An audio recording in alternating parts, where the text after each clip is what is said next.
warahmatullahi wabarakatuh. Perkenalkan, nama saya Melani Anggreni dengan NIM J1A118205 dari kelas konsentrasi K3 Fakultas Kesehatan Masyarakat Universitas Halu Oleo. Baik, yang pertama di sini saya akan membahas mengenai pengertian dari COVID-19.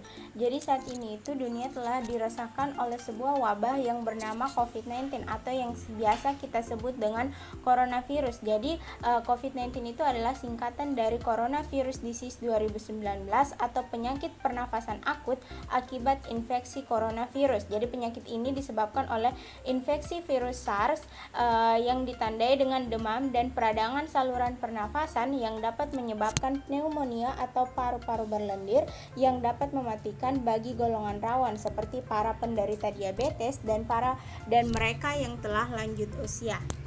Kemudian yang kedua yaitu manfaat dari rapid test. Jadi saat ini tuh banyak orang yang beranggapan bahwa rapid test adalah sebuah alat yang digunakan untuk mendeteksi apakah seseorang positif terkena virus corona atau tidak. Namun pada umumnya rapid test adalah sebuah alat yang dilakukan untuk screening potensi kasus positif virus corona di masyarakat. Jadi rapid test adalah metode screening awal untuk mendeteksi antibodi yaitu IgM dan IgG yang diproduksi oleh tubuh untuk melawan virus corona. Jadi antibodi ini akan dibentuk oleh tubuh bila ada paparan virus corona. Dengan kata lain, bila antibodi ini terdeteksi di dalam tubuh seseorang, artinya tubuh orang tersebut pernah terpapar oleh virus corona.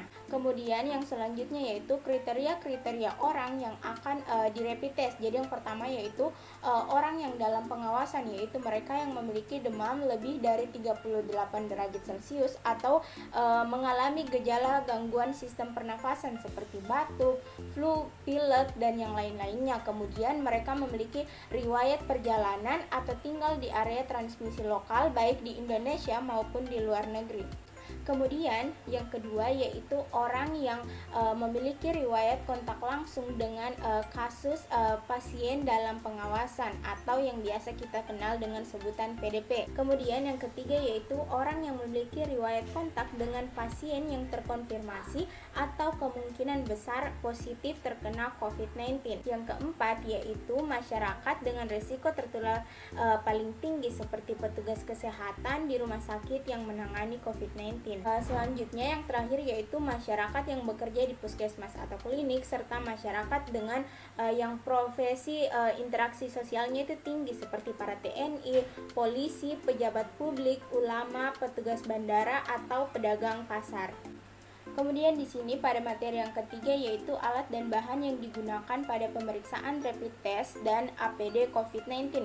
Jadi untuk alat dan bahan yang digunakan pada pemeriksaan rapid test itu hanya sampel darah yang dimana prosedur pemeriksaannya itu dimulai dengan mengambil sampel darah dari ujung jari yang kemudian hasilnya akan muncul 10-15 menit setelahnya. Oke, selanjutnya yaitu APD yang digunakan pada penanganan pasien COVID-19. Jadi yang pertama itu ada masker. Jadi di sini tuh masker yang digunakan ada dua jenis. Yang pertama yaitu masker bedah dan masker N95.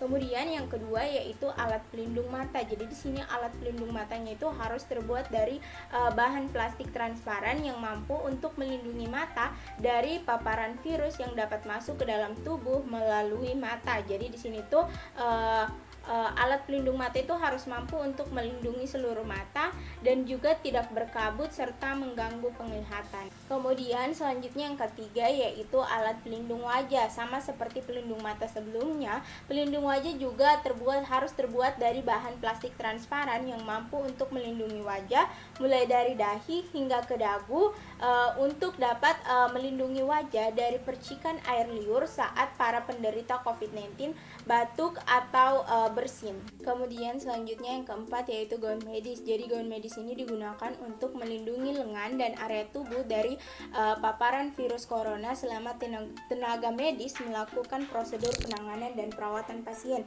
Jadi di sini itu terdapat dua jenis gaun medis yaitu gaun sekali pakai dan gaun yang dapat dipakai secara berulang-ulang. Jadi gaun sekali pakai adalah gaun yang dirancang untuk dibuang setelah sekali pakai, sedangkan gaun yang bisa dipakai ulang adalah gaun yang dapat digunakan lagi setelah dicuci dan dibersihkan, dan pemakaiannya itu bisa hingga maksimal 50 kali. Jadi gaun ini itu terbuat dari bahan katun atau polyester dan kombinasi keduanya. Kemudian yang selanjutnya ada sarung tangan medis. Jadi sarung tangan medis ini digunakan oleh para petugas medis untuk melindungi tangan dari cairan para pasien COVID-19. Kemudian yang selanjutnya ada penutup kepala. Jadi penutup kepala berfungsi untuk melindungi kepala dan rambut para petugas medis dari percikan air liur atau dahak pasien selama mereka merawat atau memeriksa pasien. Kemudian yang selanjutnya yang terakhir yaitu ada sepatu pelindung. Jadi sepatu pelindung digunakan untuk melindungi bagian kaki para petugas medis dari paparan cairan tubuh pasien COVID-19.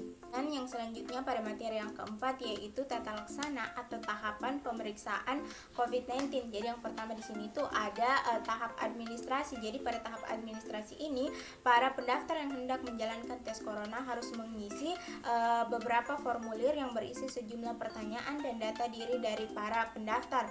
Hal ini dilakukan untuk mengetahui track record dan riwayat dari pendaftar yang hendak melakukan tes COVID-19. Kemudian yang kedua yaitu tahap wawancara. Jadi setelah menyerahkan formulir yang diisi oleh para pendaftar, selanjutnya petugas kesehatan akan bertanya mengenai keluhan mereka. Kemudian petugas juga akan bertanya mengenai gejala yang dirasakan oleh para pendaftar, dan selanjutnya akan bertanya mengenai apakah mereka pernah berkontak langsung dengan pasien positif corona.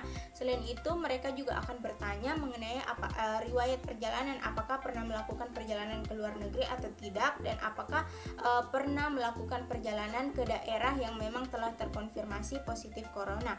Kemudian semua pendaftar yang datang ke pos pemantauan di rumah sakit yang ditunjuk oleh pemerintah akan diarahkan untuk medical check up, baik dengan gejala ringan, sedang ataupun tak bergejala. Pasien akan diarahkan untuk medical check up.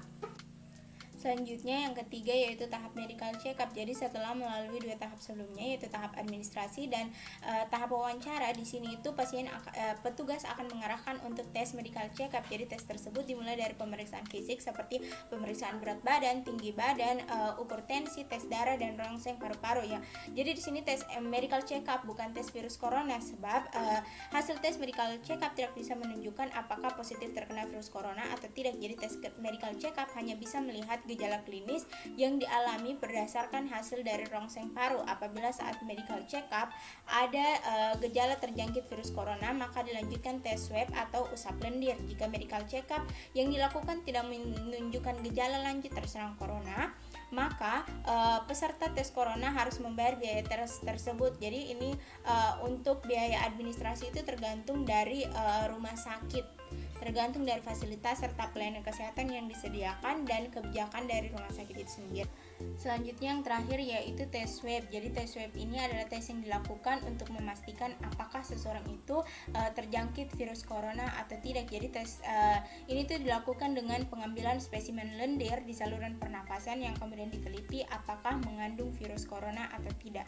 Kemudian selanjutnya pada materi yang kelima yaitu cara menganalisa hasil pemeriksaan rapid test COVID-19. Jadi pada alat tes ini terdapat 3 garis indikator yang ditandai dengan C, IgM, dan IgG, yang mana hasilnya itu dapat muncul kisaran 10-15 menit setelah sampel darah dilakukan. Jadi jika setelah 15 menit tidak ada satu garis pun yang muncul dari ketiga indikator, maka tes dinyatakan gagal dan harus diulang kembali. Sedangkan apabila terdapat garis pada indikator C, berarti hasilnya negatif. Namun hasil negatif ini belum tentu menyatakan bahwa seseorang itu benar-benar negatif, karena antibodi tubuh bisa saja belum terbentuk meskipun sudah ada infeksi. Jadi imunoglobin itu akan muncul setelah 6 atau 7 hari tubuh terinfeksi oleh virus. Jadi dia mengatakan bahwa masa tersebut dalam masa window period atau masa di mana antibodi tubuh belum terbentuk setelah ada infeksi. Dengan begitu, orang yang mendapatkan hasil negatif harus dites ulang dalam 10 hari mendatang untuk memastikan apakah dia benar-benar negatif. Sementara itu, apabila garis muncul pada indikator imunoglobin M atau IgM, berarti menunjukkan bahwa seseorang berada dalam fase awal infeksi. Dan jika garis muncul pada 2 indikator yaitu IgM dan IgG, maka pasien sedang berada pada fase infeksi aktif. Namun, jika yang muncul hanya garis pada indikator IgG, dapat diartikan bahwa pasien berada pada fase akhir infeksi hingga sembuh atau pernah memiliki riwayat terinfeksi COVID-19. Namun, meskipun hasil tes menunjukkan positif, namun tetap harus dilakukan konfirmasi melalui tes molekuler di laboratorium. Jadi itulah tadi materi yang telah saya sampaikan. Lebih dan kurangnya mohon dimaafkan. Wabillahi taufiq wal hidayah. Wassalamualaikum warahmatullahi wabarakatuh.